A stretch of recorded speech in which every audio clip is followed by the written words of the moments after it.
Everyone is Addicted is a judgment-free space for real conversations about addiction. It's a show about breaking the stigma and building empathy. Everyone is Addicted, Mondays at 11 p.m. What's going on, everybody? This is the host of Recover Out Loud podcast, Sean Young. Before we dive in, I want to be clear. I'm not a medical professional. I'm not here to diagnose or treat. I'm simply a catalyst, someone who's walked through the fire and now speaks from experience, reflection, and a deep desire to help others find their way forward. This podcast may include honest conversations about addiction, mental health challenges, and suicidal thoughts or ideations. These are real parts of the human experience, and we won't shy away from them. If you're listening, please do so with self-care and self-awareness. And if you're struggling, please reach out. There's help out there. And most importantly, there's hope. Viewer discretion is advised. Now let's get it.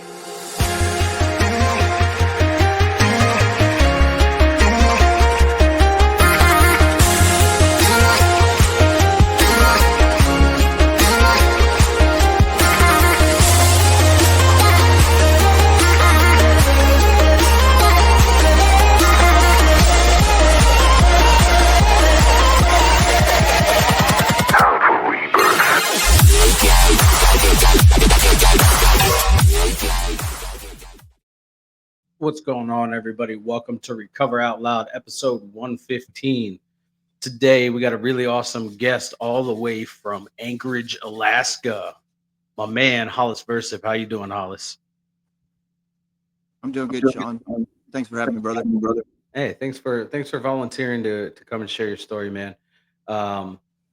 Before we get an introduction, I've known Hollis for quite a while now. Him and I kind of took the same route into recovery and kind of on parallel paths. So I thought it was important to share have somebody on the show that shares kind of the same experience I do, and how it changed his life and what he's doing now to maintain his recovery. So, Hollis, would you like to give us a formal introduction of yourself? Yeah. Again, thanks for having me, Sean. I really appreciate the time that we've shared. It's helped me get me to where I'm at today in my recovery. So I appreciate you, man. My name's Hollis Versyp. I'm a former Marine. Did 8.5 years in the Corps as a administrative specialist. Don't have any war stories. I did all my hero acts, saving the world one email at a time. I deployed in 2007, 2008, and got an opportunity to be stationed up here in Anchorage and haven't left since there. I grew up here as a kid in the 80s and 90s, and I have called Alaska home for over 20 years of my life. My family is originally from Texas. My parents live in Abilene, Texas area, and I've got kinfolk sprinkled all over the state. So I come from a really large family that has a tradition of teachers, preachers, and believers, and so I've had a very good raising and upbringing as a kid, and I'm really blessed to be where I'm at with the support system. So I'm happy to be here and definitely blessed. Absolutely, man. Absolutely. Before we get started, man, you love to go kayaking, yeah? Yeah, I do. I haven't been as much this year, but I've done a lot in the past. I can take a break if I need to, but yeah, anytime I have a chance to get on that creek behind me, I'm all over it. Nice. What does getting out in the water do for you? Do for your mental health and all that stuff? Man, it's something I've used as a resource for a couple years anyway. It just, for one, if you can hear behind me, it's just soothing. It's it's natural, man. There's something about the water that just speaks to me. My dad and his dad have property on the Cliff Fork of the Brazos in Texas, and this reminds me of home. But when I get out there on the kayak, it's just something. It's for me. I enjoy doing those kind of things, and it's just really soothing. But yeah, when I'm out there on the kayak, it makes me focus on what's going on. So it kind of takes everything out of the world and makes me focus being safe, especially if I've got people with me, or if it's, I don't know, a dangerous situation. It's, you got to keep alert. You got to keep your mind focused. And that's just kind of something that it's a way for me to escape what's going on in the world. You know, I could have 50 million things going on, but I hop in that kayak, I got one thing going on. Absolutely, man. Absolutely. And from my understanding, dude, like the Alaskan waters are a lot more treacherous than down here in the lower 48.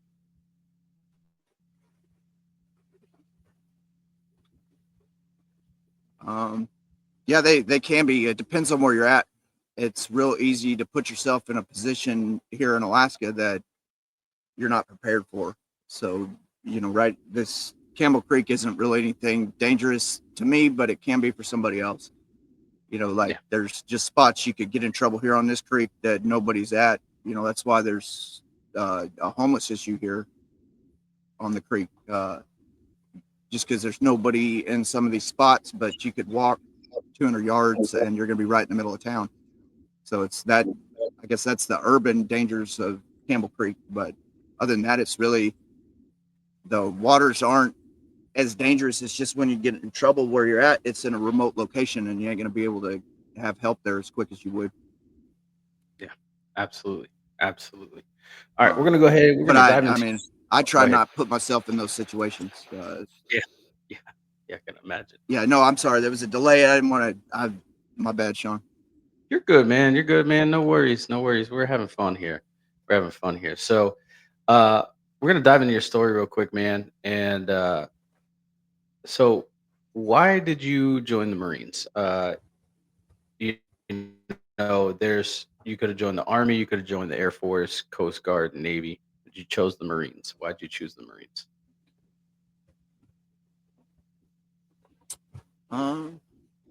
Big part of that was a good friend of mine was already a Marine, and he was home on boot leave, kind of talked to me, and I was going to go in, but I, like, right when he first started talking to me was right after I got my first DWI. So I was doing things. I couldn't go in right then. I was pending those court issues and couldn't enlist. But big part of why I went in the Marine Corps was a good friend of mine named Aaron Morgan. And he's a 2-time combat vet, Purple Heart recipient, and he was a drummer in the Marine Corps band. That's amazing. That is awesome. That's even if you go in the band, you're gonna go see something. Yeah, yeah. How hard was your boot camp for you? Because you know it's pretty well known that Marine boot camp is hard, but it is significantly harder than any other boot camp in the United States Army or the United States military.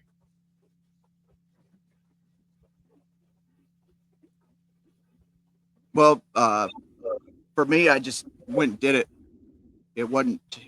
I don't feel that it was anything that I wasn't prepared for physically, but the mental aspect was pretty tough. But I was 21 years old when I went in the Marine Corps, so I had a few years to figure some things out, and I don't know, was maybe a little bit more mentally sound than some guys. So to me, honestly, it wasn't shit. But for some people, I could see how it could be challenging. Yeah, yeah, definitely, definitely. And so you graduated out of boot camp. Where were you stationed at first, or primarily? My first 2.5 years, I was stationed in Beaufort, South Carolina. I was a administrative specialist there at the Admin Center at Marine Corps Air Station Beaufort. Nice, nice. Was there for 2.5 years, and then got transferred up to Camp Lejeune, North Carolina. Camp Lejeune's very famous for many reasons. Yeah, you can't swing a dead cat up there without hitting a strip club, tattoo parlor, or barbershop. Yeah, definitely, definitely. I've been to Cherry Point. That's the closest to Lejeune I ever got. I went to Cherry Point. My daughter's mother had a a stepbrother that was stationed there in the Marines. So I haven't made it all the way to Lejeune, but I've made it to Cherry Point.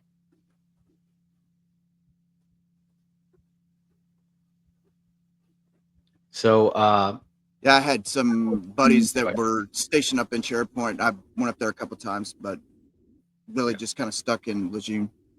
yeah, yeah, definitely. So you had mentioned earlier that you were facing a DWI. When was the first time you remember drinking alcohol or consuming drugs?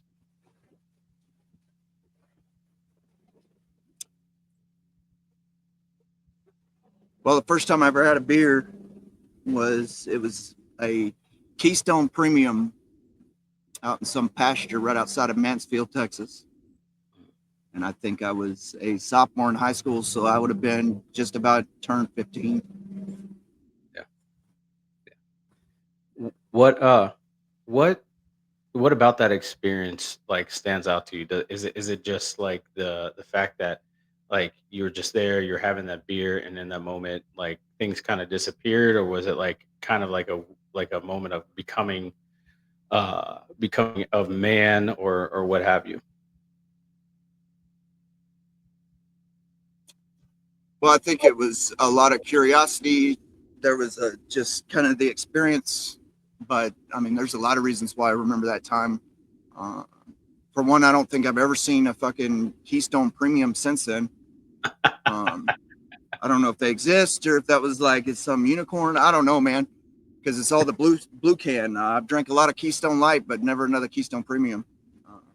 But no, uh, there was a lot of things going on, man. But that was, I was camping with my cousins. It was it was the first beer I ever had. I don't know if I caught a buzz. I didn't get drunk, but that was my first experience with alcohol.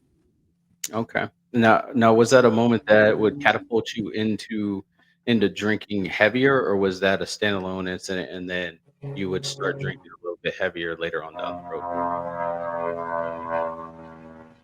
I mean, it's that specific time was more of a standalone incident. Um, I would say I started wanting to bring booze or seek out someone to get booze from to bring on camping trips. More like if we were doing stuff that kind of for the next, yeah, I'd say for the next 3 or 4 years, if I was going camping, it was just to go out to drink. Yeah. Yeah, I understand that. And so you spoke about a DWI. What happened there?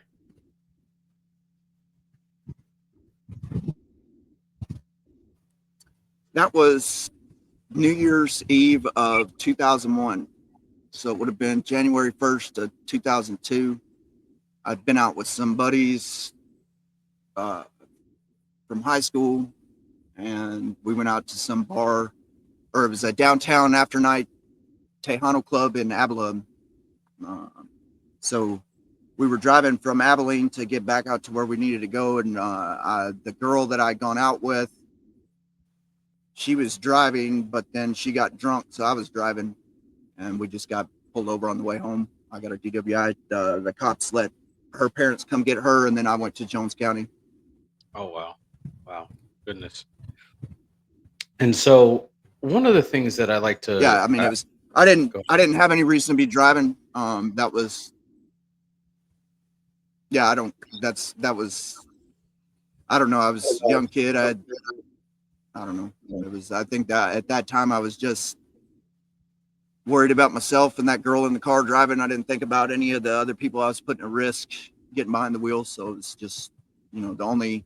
I think looking at that situation, I was just upset with myself that I didn't take a different route home, like take yeah. the dirt roads instead of taking the main highway. So it was, I don't know, a very different perspective than of what my last situation.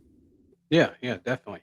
One of the things that as a vet that I look back on in my time in the military is the importance around alcohol in the culture of the military. Is that something that you really experienced when you were in?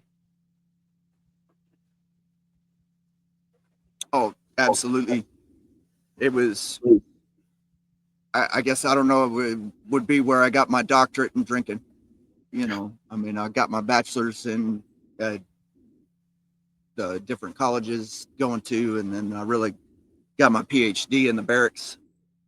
It was, if you didn't drink, then you were, I don't know, it was just, I don't know, you were weird. Yeah. That was pretty much the way to say it. And it was, Yeah. when you drank hard, and it was just, if you could hold your own in drinking, you could hold your own in anything. Yeah, definitely. I remember many times where I showed up to PT drunk or hungover. I'm pretty sure that's the same for you. Oh yeah. I would even had cadences that I would yell and call that would specifically talk about the night before. Just so it was, and that was like encouraged up to a certain point, I guess. Yeah.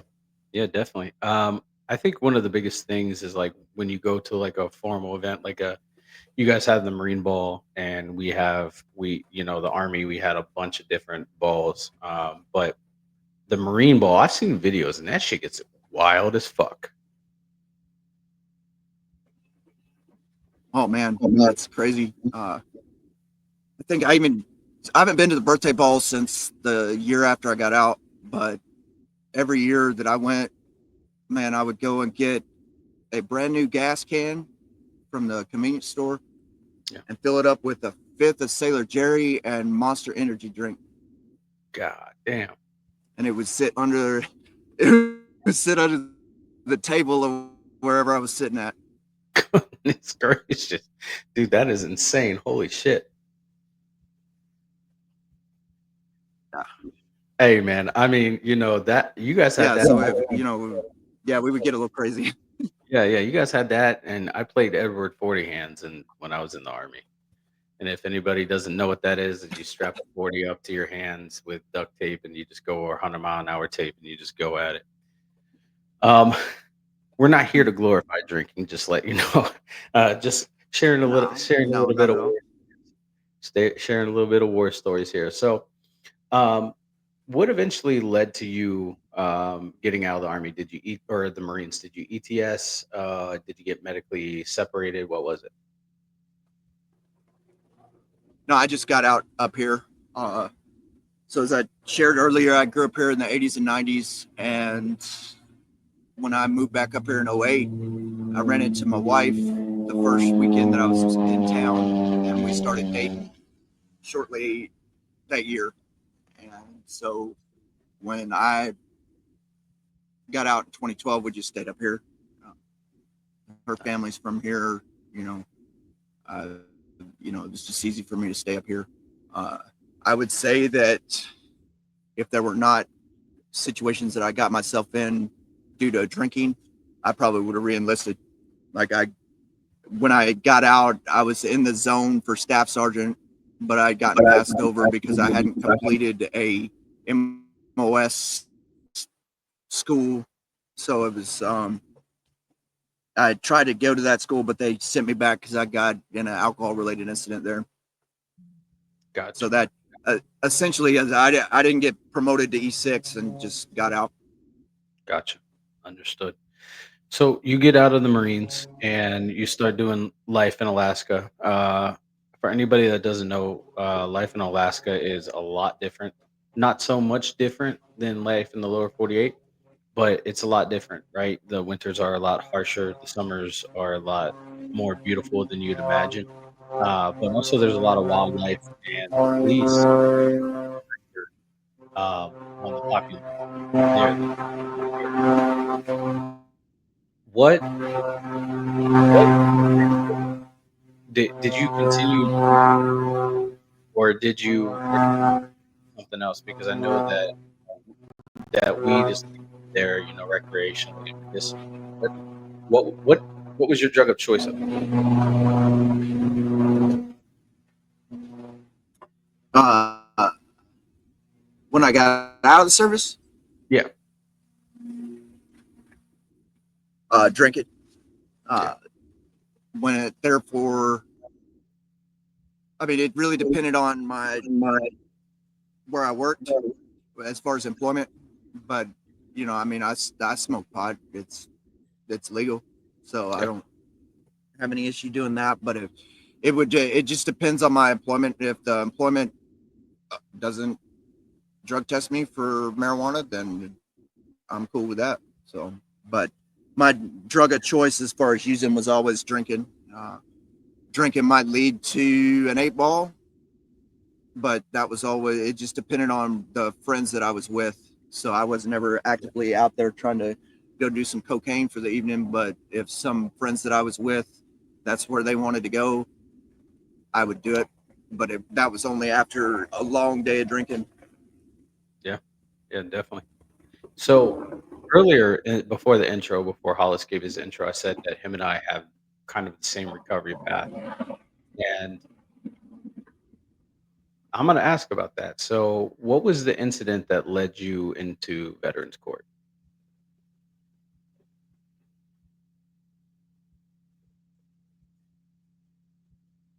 Well, so it was February 22nd, 2022. And the day before, I dropped my wife off at the airport, and she was going out to Hawaii with some friends. So I was up here with the boys. Me and my wife have 3 kids together. 2 of them at the time were under the age of 10.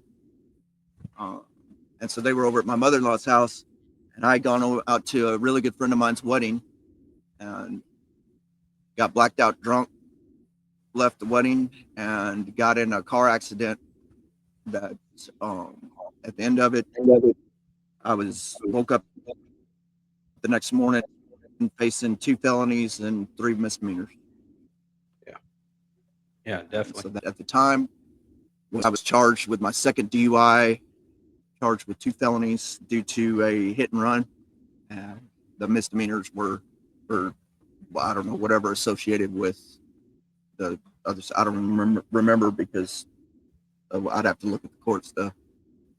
Yeah. But that's when you pretty woke much up, what kicked off my path in recovery. yeah, when you woke up and you were facing those charges, man, how did you feel?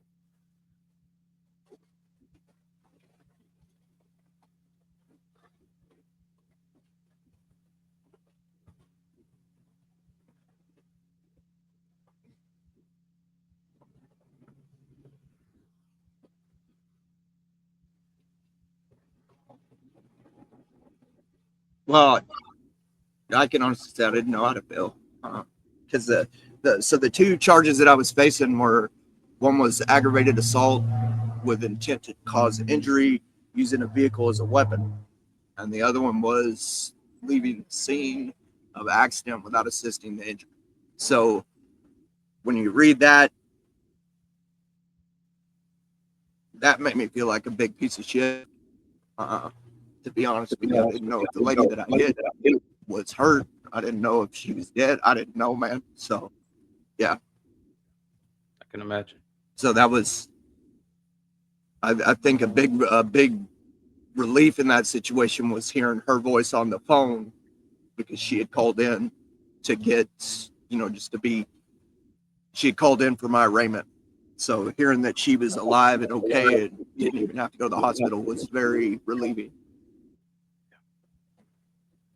So, for anybody that doesn't know, there's programs around the country called therapeutic courts, and they focus on helping individuals rehabilitate from alcohol-related incidents or mental health-related incidents that leads to their incarceration or leads to charges being brought up, and criminal charges. And that is how I entered into recovery, and that is how Hollis and many other veterans. There's veteran-specific programs, and that's um, that's how Hollis entered into recovery. And so, Hollis, how long were you in jail before you were introduced to the VGAOs, the Veteran Justice Outreach?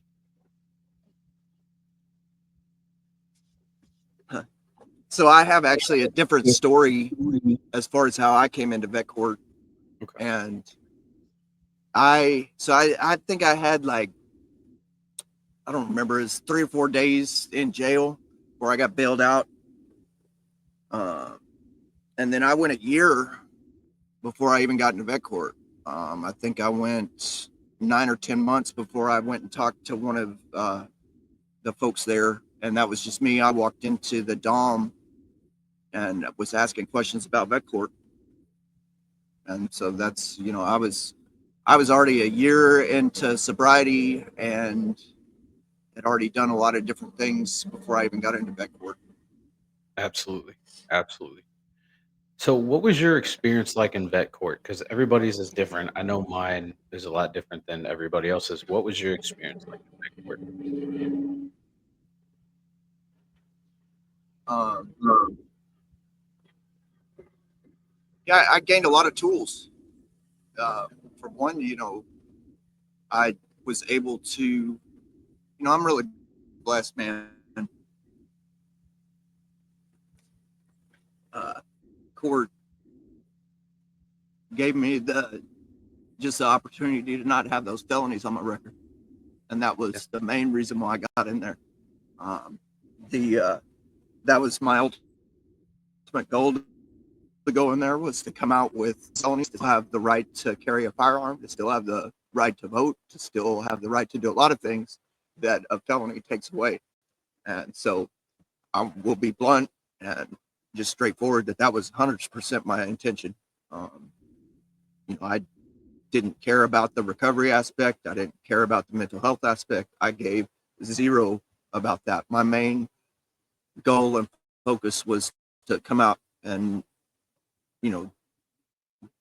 have minimal damage to my record. What I had to go through and those checks in the boxes to complete Veterans Court, I had to attend anger management course. I had to go get signed off by the mental health folks as far as, just going and getting an evaluation, going through, that was very beneficial to me. Before vet court, I had zero experience about just going and talking to somebody about my problem. And yeah, but I didn't have any choice to do that. I had to go complete all of that stuff, or I didn't successfully complete vet court. So, just having to go through that and expect it was very valuable, because, now I know that if I do need to go talk to somebody about something, I can go through the VA to get and go speak to a mental health provider. That was the biggest. I don't know. There were a lot of things that were helpful for me. Absolutely, man. I'll say the thing that helped me out the most was MRT, man. I heard so many horror stories about MRT. I hated it. I hated the concept of it. And I was told, like, you're gonna fucking hate MRT. And I got in there, and the first step where you gotta admit all the things that you've done wrong, dude, destroyed me. Like, I left there and I had this like understanding that, oh, I'm supposed to feel better because I talk about these things. And I called my mentor that I had on the side. That was, I think he was on phase 3 at that time. And I called him. I was like, man, I don't feel any better about this. And he was like, you weren't supposed to. It's not supposed to make you feel better. Actually, you should feel worse about it. I was like, fuck. Yeah. So, MR. No, you were on MRT. At MRT is tough for a lot of people, man.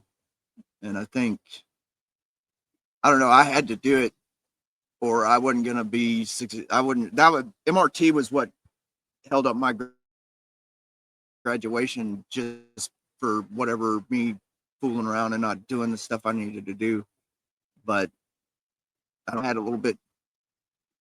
My perspective about going through MRT was a lot different than some other folks, so I had it easier than some. But man, there were some guys struggle through MRT. Oh yeah, and the crazy thing is, like, in vet court, if you mess up and you get phased down from vet court, or you get remanded in vet court, you have to repeat all the steps. Step one, depending on where you are, they backtrack you all the way back, and then you got to do it again. That shit is crazy, and I've seen it happen to many people. Luckily, I Yeah. wasn't one of those people. That shit was crazy. Yeah. Me neither. That was one of my biggest worries, was doing something dumb, or, getting in a argument, yelling at somebody at the fucking UA place, or hollering at a security guard going through and just being sit back and having to redo, I don't know. That was very stressful for me. Yeah, absolutely. And for anybody that's listening to this that thinks, oh, it sounds really easy. Like, it's not. Veterans Therapeutic Court was extremely tough. I actually work with, I'm a mentor for a Veterans Therapeutic Court in a sister county, and they have a lot easier than I had it and that Hollis had it.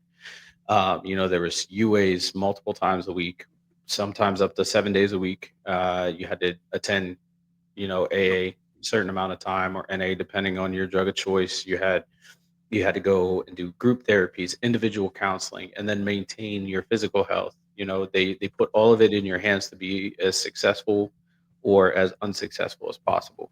And I'm just grateful that I was able to go through that program, because it changed my life, and that is probably the reason why I'm here doing this today, is because that program saved my life.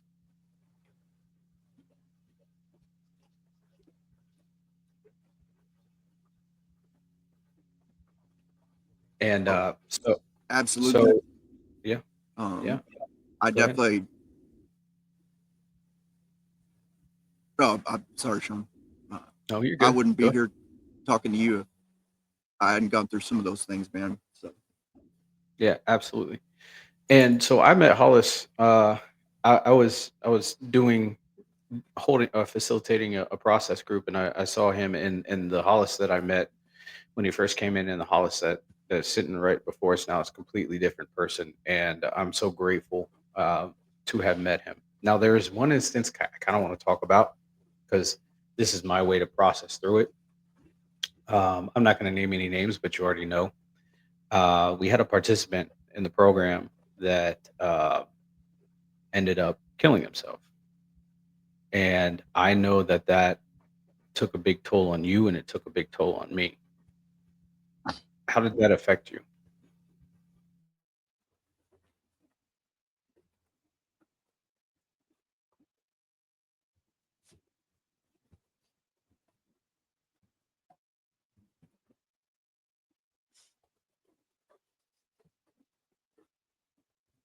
well, I'd say that it definitely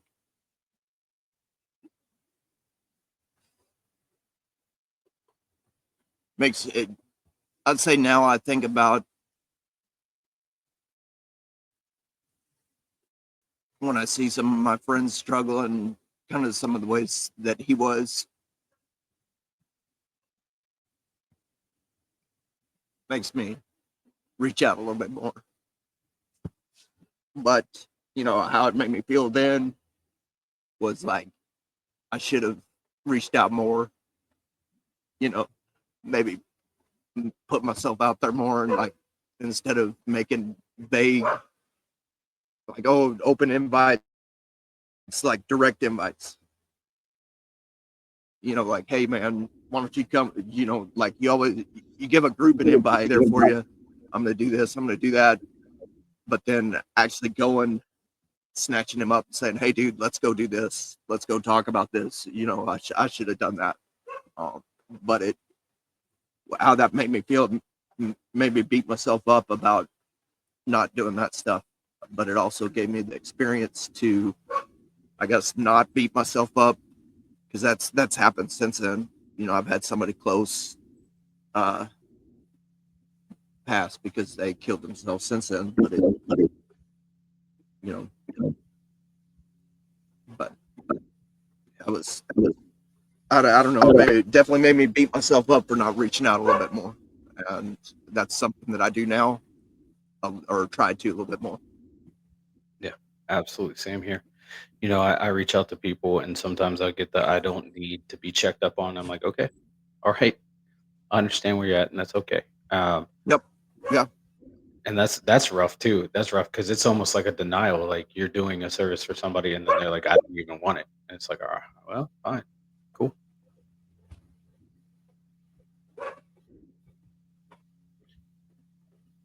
So, Hollis, how has your life changed since you graduated out of Veterans Court? What are you doing to maintain your recovery?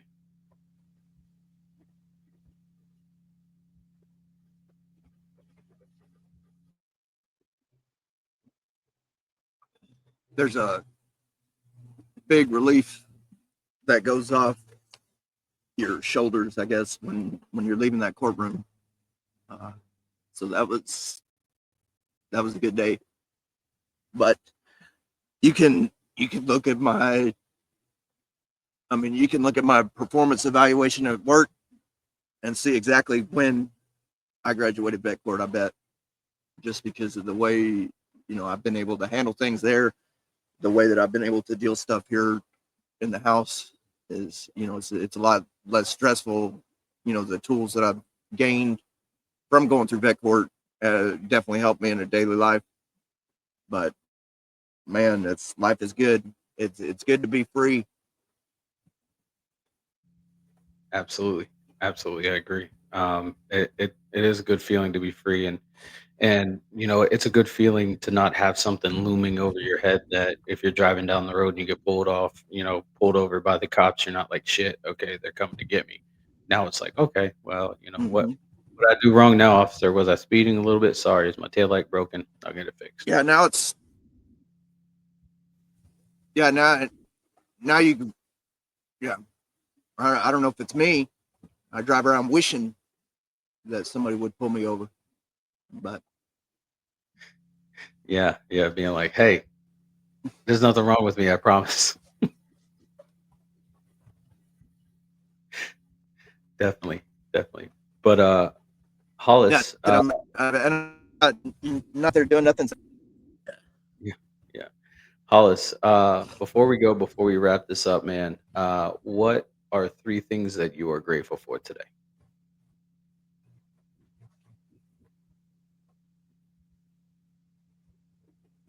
Uh, well, I'm grateful for my time here with you, man. I have definitely enjoyed the time we've had together. I always enjoy talking with you, man. Uh, I'm grateful for my dad being up here. My dad's here in town in Anchorage, and uh, I'm grateful for the time spending with him. I got to talk to him about some things today that definitely helped me for talking today. And then I'm grateful for my sobriety, man. It's a Absolutely, good day to be sober. absolutely. Before we shut down shop, man, you are really big into softball, yeah? Just really big into it. Yeah, I play. Yeah, yeah. I play a little bit. I play a little bit. Yeah. So Yeah, no, I play quite a bit, man. That's where this go ahead. shirt's from. Yeah, yeah.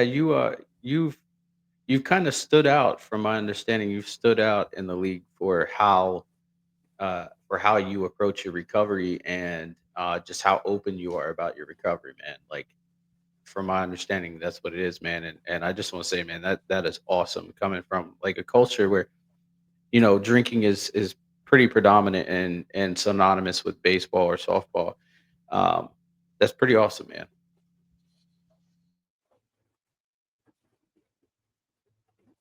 Oh, thanks, thanks, Sean. No, it's one thing about the community up here, anyway, in Alaska. There's a there's a lot of us that are playing that used to party, used to drink, used to do a lot of things, but we like playing softball.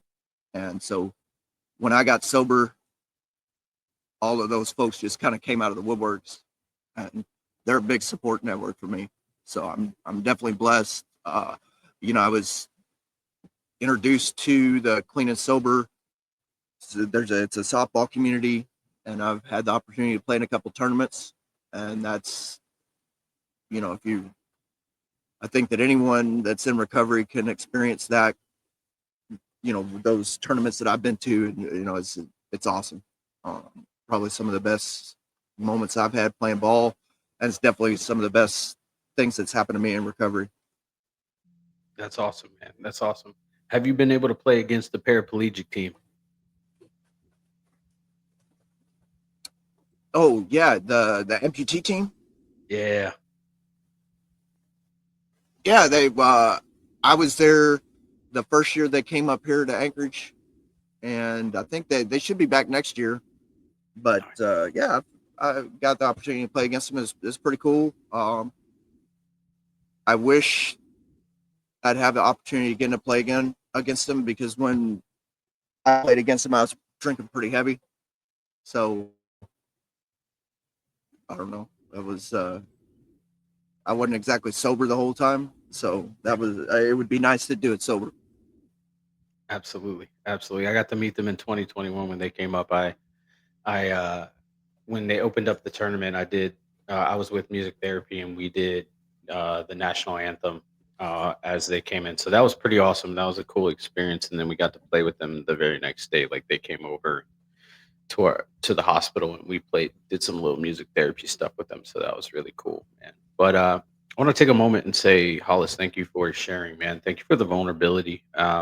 Especially as a man, it's hard to open up about some of these things. And I'm just grateful for your friendship. I'm grateful for your ability to open yourself up and share those things that aren't so easy to share. And I just want to thank you for being an amazing human being, man. You're fucking great. I hope you know that.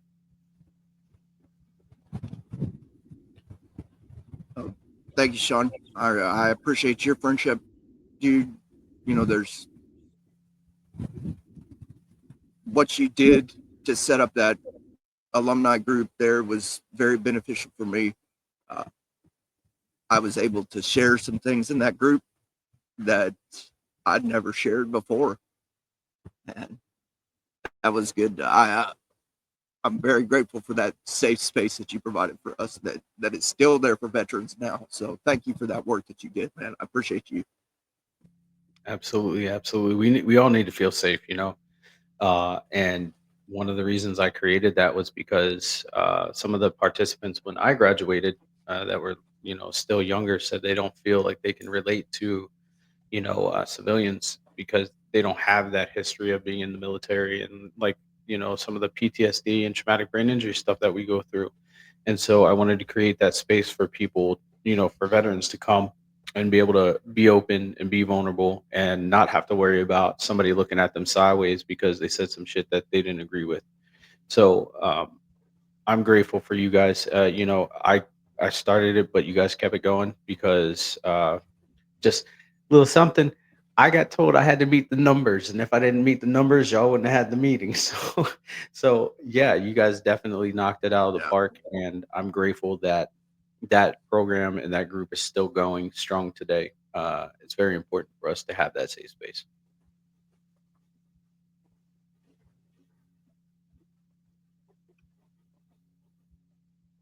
So I am going to close the show by saying I am grateful for everybody that listened in, and I'm grateful for everybody um, that is listening to Hollis's story and every other story for that matter. These stories are important. It's not just stories of addiction. It's a story of triumph and recovery, and it's a story of overcoming some of the most insurmountable odds that are placed against us. And so, thank you, thank you for that moment with us. And be kind to yourself, be gracious to yourself, and love yourself. You are loved, you are worthy, and you are worth it. Have a nice day.